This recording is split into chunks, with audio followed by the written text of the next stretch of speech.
and gentlemen, welcome to our very first streamed game of the WCG 2019 National Qualifiers. Swedish qualifier here today, and in round 1, the round of 16, it is Scud versus Effect. On Echo Isles, all best of 1, let's go. Alrighty then. As we said earlier, Effect is supposed to be considered the favorite here. Oh, gotta turn the sound on. Oh, nice. We got the epic Warcraft music going on as well. And yeah, what is the meta nowadays? What is Effect gonna play here? The human usually takes the initiative in this matchup and yeah, determines where the game is gonna go. It always used to be fast expansion play from humans for years and years. Nothing else was considered viable, but that has changed over the years, especially with the buffs coming into Rifleman. Rifle-based play on one base for the human has become more and more popular last couple of months. It was even after 1.30 came out almost considered impossible to go for a fast expansion, but that also has come back into the meta. But look at the base for Effect. Hold on a second. There's no barracks here. Yeah, this is kind of weird. Is it a Blood Mage? Would love to know. Scud playing fairly standard with a Tet Fiend build order, with the Graveyard late and of course, like very early altar. So he will most likely harass. And I would love to know what Effect is building. Of course, a little banter between them going on. We don't know any Swedish, but they know each other. Hard feelings. Huh? Hard feelings. Yeah, we know hard feelings. That's for sure. So what is it then? Like, either late rifles or some kind of instant expansion. Alright, 5 militia to come out, but I don't know if that's even good enough. Yeah, he's not going to take the Expo first. Also, no Blacksmith coming up behind. Yeah. It is the AM. Okay, makes sense. You kind of want a summoning hero if you don't have any actual units, you know, no footies to fight with. So I am certainly not aware of the strategy that Effect is choosing here, but Scud, he knows him well. He may have seen this before. Yeah, some cheese right off the bat here in the round of 16. And that's really risky, man. There is no fallback net. There's no safety net. There's nothing to fall back to. If you lose this game, you are eliminated from WCG and the dream is over. No footman here, just done massive usage of militia. First Water Elemental about to fall. And yeah, that should be the first experience for the DK there, maybe. And it was a pretty fast tech, I guess, by Effect, but it's not even that fast. I think the Undeads is even slightly faster or pretty much the same speed. AM now continuing to creep at the opponent's green camp. If he gets that in its entirety, that's going to be level 2 for him. But he's only got a single Water Elemental, or he only had one. Oh, the AM went for the marketplace purchase, actually. I kind of like that. The AM here is going to be everything he has in the early, invest a little bit more into him, and gets to level 2 now with one more skeleton. Yeah, that's quite some damage, and you can feed a little on the skeletons. And boy, it's a mid-tech rifleman play. Very interesting. That so is... he could have just gone for footies earlier with the same tech speed and then go into rifles a little bit later, just like maybe 20 seconds or so. But I guess he just doesn't want to have any footmen. So he wants to have this 50 supply army of only rifles, second hero, and priests, maybe a few? Or perhaps even go tier 3. That's something we sometimes see on ladder. Tier 3 rush with perhaps some griffins coming in or knights. But of course has the big downside that you're going to be very weak for a very long time. It's basically Effect stuck on just an AM for the longest time here in the early.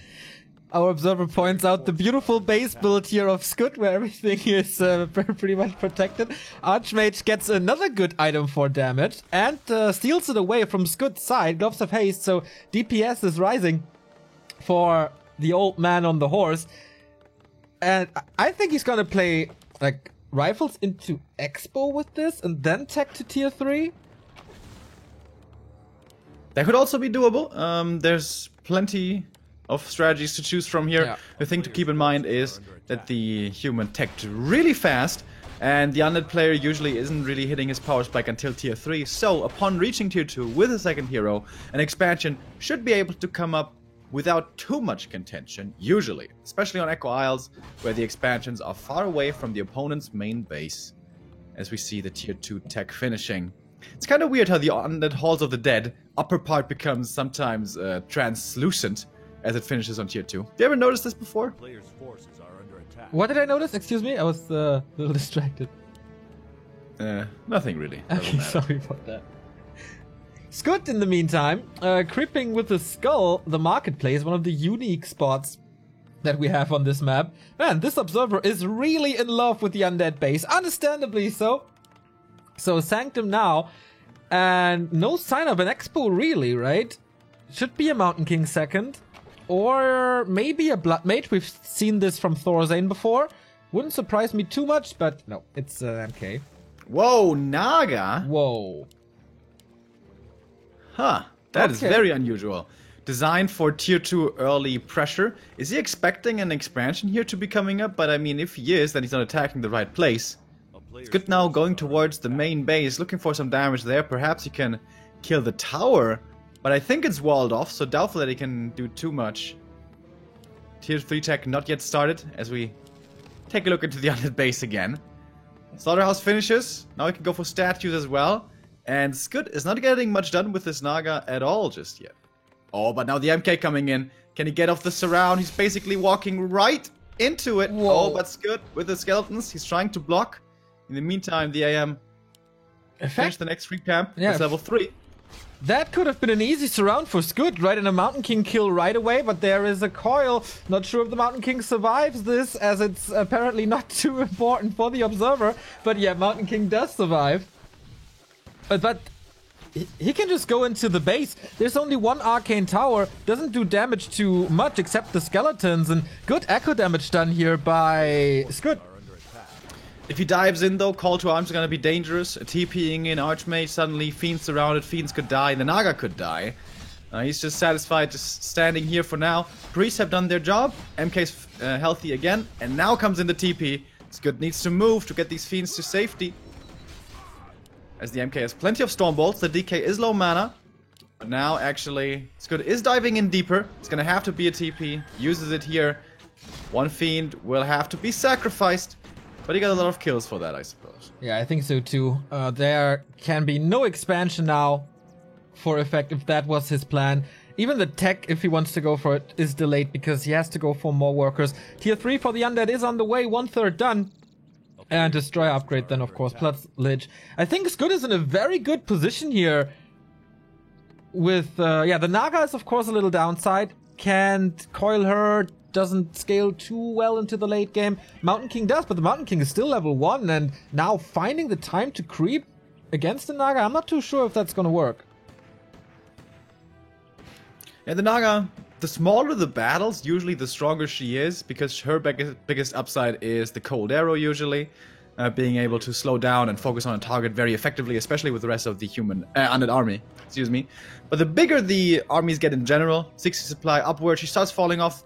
Forked Lightning can be decent, but it's not too amazing. Not comparable to Clap or Stormbolt or an Impale, for example, which is something we usually see as the usual third hero choice. Normally for the Undead it goes DK Lich, and then kind of up to the Undead to decide. Against the Rifle 1 base play, it would be the Crypt Lord, sometimes also a Dark Ranger, Forces are under attack. but the aggressive tier 2 Naga.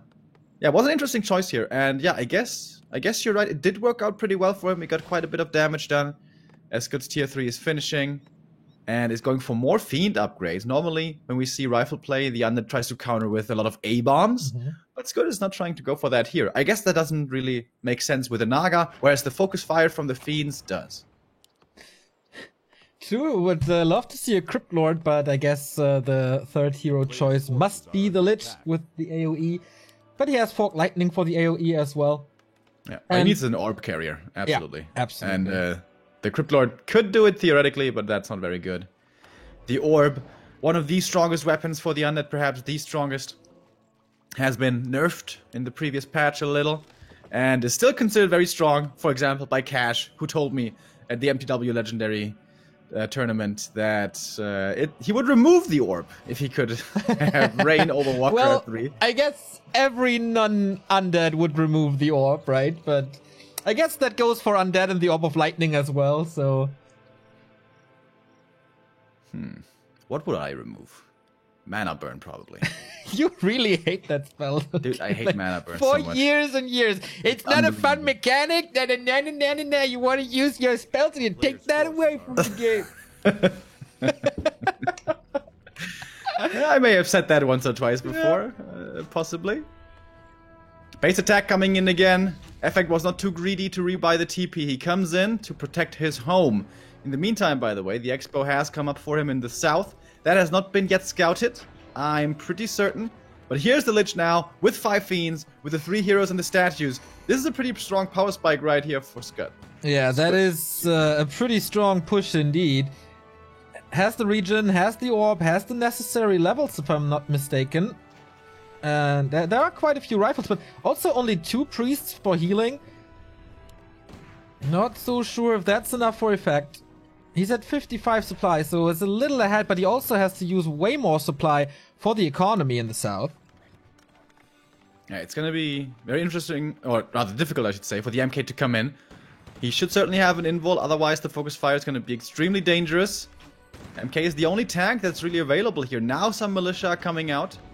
And of course, Effect wants to buy as much time as he can here. Doesn't want to engage it. He wants to have more time for more production rounds with the help of his expansion. Effect holds this, and yeah, time runs in his favor. Destroy upgrade, as we see, should be done. Player's forces are under attack. And would love to see a battle here, but the Undead base is once again a little more important than the fight. We had a few kills here, should be Coil nice Nova. burrow. Oh, sweet burrow indeed, but Oh, a little too late. there was a... yeah, was too late apparently. We get Sorceresses in as well for the slow. There's a new base coming up for the Undead, by the way. But it's not the main base, so we don't want to see that one. But we can see it on the minimap. He's trying to expand himself. Once again, the 2 armies will be meeting. So far, a single Fiend has been taken out. Oh, AM and Focus Fire. Remember, he doesn't have a TP anymore. But the Death Knight slowed. Also, Bash coming in. The next Stormball could be his end. He doesn't have a TP! Oh, no! Major mistake, losing the first hero there. Extremely costly for Scud, but he does have the resources for the Tavern Revive, but it's gonna pretty much drain all of them. On level 3, how much is that? I think like 540 or something. Yeah, quite a bit. No TP here, no invul as well. Another Fiend down. Effect is getting 1 kill after the other with the Stormbolt disable and the damage coming from the Rifleman. 1 Destroyer is out now, but I think it's just way too much anti-air. Naga finally leveling up. It's looking pretty dire right now for Scud. Normally, here comes the response we usually see to rifles. A-bomb signed to come out. But, yeah, the Fiends, we saw it there in the head-to-head battle. Even being up technically tier 2 versus tier 3 versus tier 2, excuse me. Don't fare too well against the slow. Against the MK with the Stormbolts. Are under attack. It's good now, it's his time to try to buy time for his expansion. But Effect is knocking right on the front door there. In just a second, he's gonna see that Blight. And Scud doesn't have too much army remaining. I mean, he's at 50, but Effect has way more. Yep, I think 1 more Fiend fell and the Abomination took heavy fire as well. Mountain King leveling up. GG by Scud. No chance anymore against this mass damage push there, I guess. With a lot of Riflemen and the casters. And then it was just snacking away, right? Like, 1 Stormbolt kill, next Stormbolt kill, next Stormbolt kill. And yeah, this Naga play didn't work out too well. I think the key mistake there was letting the Expo come up so easily. You have to pressure that really heavily. You don't want to drag this game out to, as I said earlier, 60 supply upwards. The Naga just doesn't do enough there anymore. But if he had been more aggressive, if he had disrupted the creeping of the expansion, had killed the peasants there, then the Lich comes in, then the first A-bomb comes in, maybe then he can pick off piece after piece. But Effect there just had too much free time, I guess, and went for the big human army. And the human army is better than your army. We have a major surprise in the Swedish qualifier. Starshape defeats Thorzane on Last Refuge. Again, the Doctor disappoints in a qualifier. We had this at the MTW qualifiers, and now it continues. One of the most talented players in all of Europe is not going to Xi'an or Athens.